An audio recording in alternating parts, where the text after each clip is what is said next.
Hello, today we're going to read chapter 8 of, and it's entitled Why Grandmother Stormed Out. The two people Bruno missed most of all from home were grandfather and grandmother. They lived together in a small flat near the fruit and vegetable stalls, and around the time that Bruno moved out to Outwith, grandfather was almost 73 years old, which, as far as Bruno was concerned, made him just about the oldest man in the world. One afternoon, Bruno had calculated that if he lived his entire life over and over again, 8 times, he would still be a year younger than grandfather. Grandfather had spent his entire life running a restaurant in the center of town, and one of his employees was the father of Bruno's friend Martin, who worked there as a chef. Although grandfather no longer cooked or waited on tables in the restaurant himself, he spent most of his days there sitting at the bar in the afternoon, talking to the customers, eating his meals there in the evening, and staying until closing time, laughing with his friends. Grandmother never seemed old in comparison to other boys' grandmothers. In fact, when Bruno learned just how old she was, 62, he was amazed. She had met grandfather as a young woman after one of her concerts, and somehow he had persuaded her to marry him, despite all his flaws. She had long, red hair, surprisingly similar to his daughter in law's, and green eyes, and she claimed that was because somewhere in her family there was Irish blood. Bruno always knew when a family party was getting into full swing because grandmother would hover by the piano until someone sat down at it and asked her to sing. What's that? She always cried, holding a hand to her chest, as if the very idea took her breath away.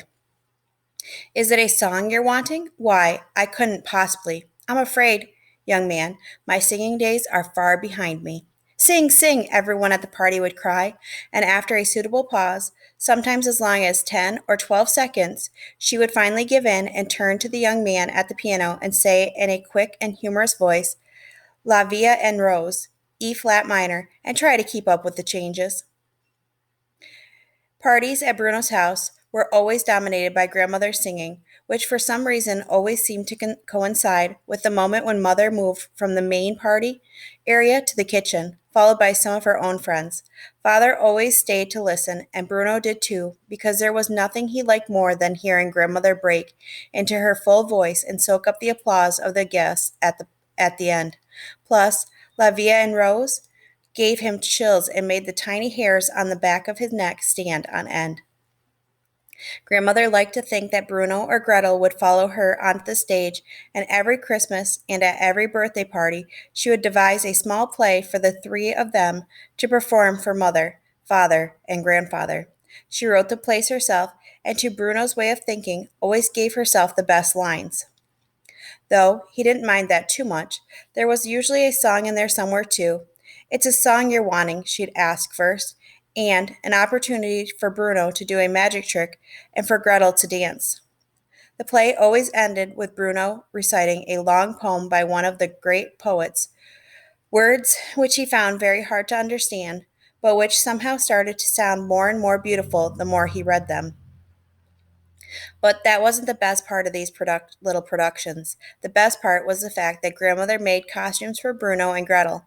No matter what the role, no matter how few lines he might have in comparison to his sister or grandmother, Bruno always got to dress up as a prince or an Arab sheik or even on one occasion a Roman gladiator.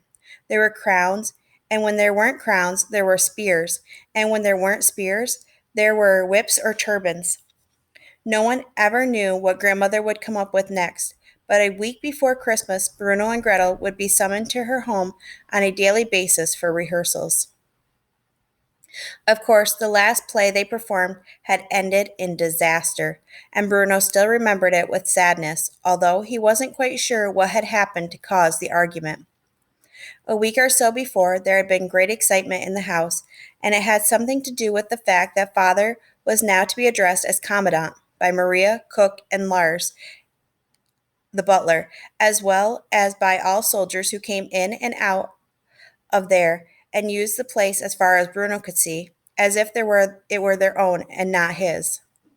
There had been nothing but excitement for weeks. First, the Fury and the beautiful blonde woman had come to dinner, which had brought the whole house to a standstill, and then it was this new business of calling father Commandant. Mother had told Bruno to congratulate father, and he had done so, although, if he was honest with himself, which he always tried to be, he wasn't entirely sure what he was congratulating him for.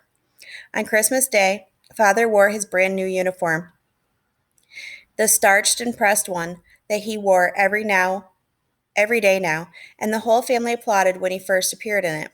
It really was something special. Compared to the other soldiers who came in and out of the house, he stood out, and they seemed to respect him all the more now that he had it.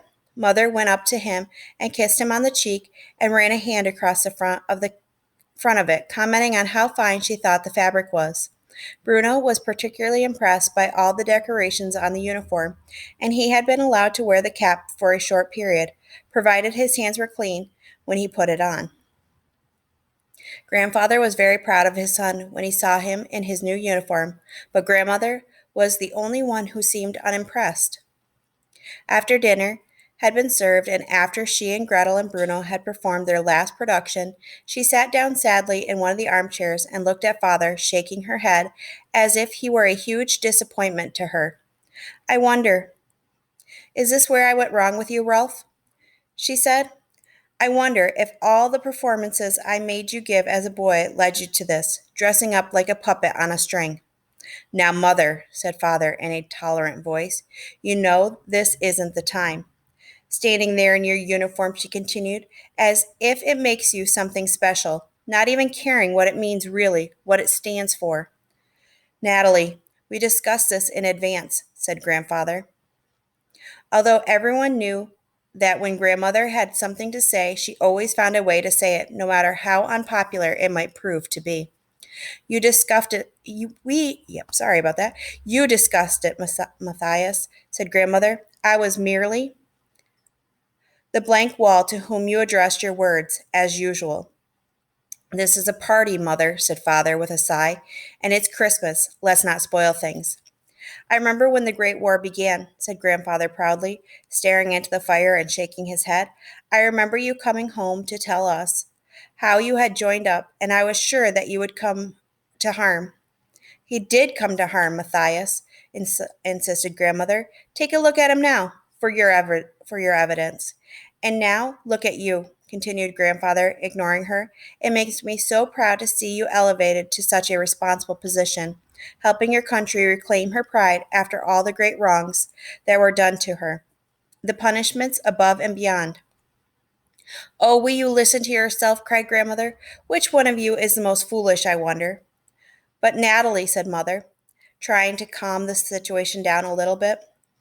Don't you think Ralph looks very handsome in his new uniform? Handsome? Asked grandmother, leaning forward and staring at her daughter-in-law as if she had lost her reason. Handsome, did you say? You foolish girl. Is that what you consider to be of importance in this world? Looking handsome?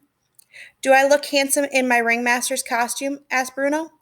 For that was what he had been wearing for the party that night, the red and black outfit of a circus ringmaster, and he had been very proud of himself in it. The moment he spoke, he regretted it. However, for all the adults looked in his and Gretel's direction, as if they had forgotten that they were there at all. Children, upstairs, said Mother quickly. Go to your room. But we don't want to, protested Gretel. Can't we play down here?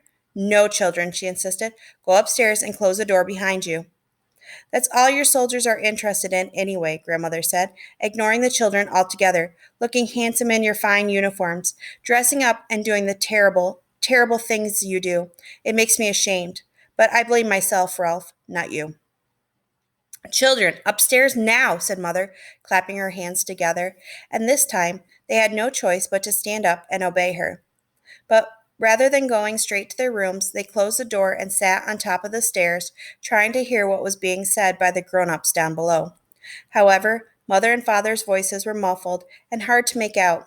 Grandfather's was not to be heard at all, while Grandmother's was surprisingly slurred. Finally, after a few minutes, the door slammed open, and Gretel and Bruno darted back up the stairs, while Grandmother retrieved her coat from the rack in the hallway.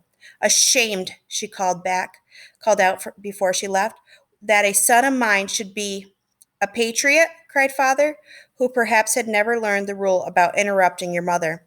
"A patriot indeed," she cried out. "The people you have to dinner in this house, why, it makes me sick.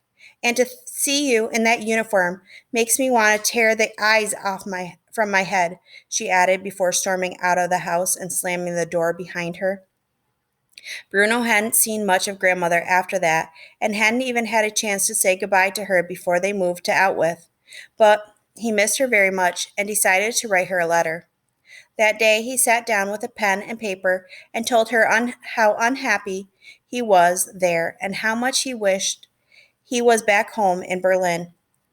He told her about the house and the garden and the bench with the plaque on it, and the tall fences and the wooden telegraph poles and the barbed wire bales on the hard ground beyond them, and the huts and the small buildings and the smokestacks and the soldiers, but mostly he told her about the people living there and their striped pajamas and their cloth caps, and then he told her how much he missed her. And he signed off on his letter, "Your loving grandson, Bruno." And that is the end of chapter 8.